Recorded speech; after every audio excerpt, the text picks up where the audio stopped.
Welcome to the Banker Lamp. Please enjoy the video. You start by ensuring the controller is ready.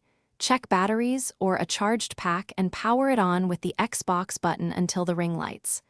Once done, make sure the console or PC you paired with is nearby so you can verify the Bluetooth state. You don't need to repair anything yet.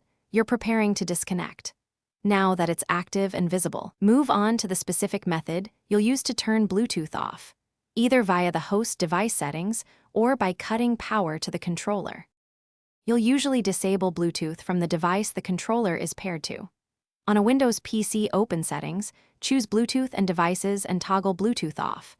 This severs the wireless link.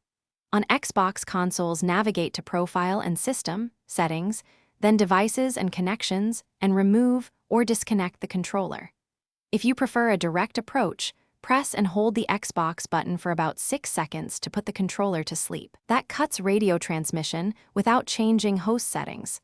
Make sure the light goes dark to confirm. To finish, power down the controller by holding the Xbox button for roughly 10 seconds until all lights go off. That reliably stops Bluetooth emissions.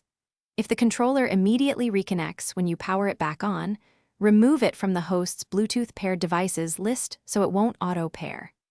If you still see connection problems or odd behavior, update the controller firmware using the Xbox Accessories app on your console or PC. Updates often fix pairing and radio bugs. One troubleshooting tip: replace batteries before assuming hardware failure. Thanks for watching. If this was helpful, leave a like and consider subscribing. See you next time.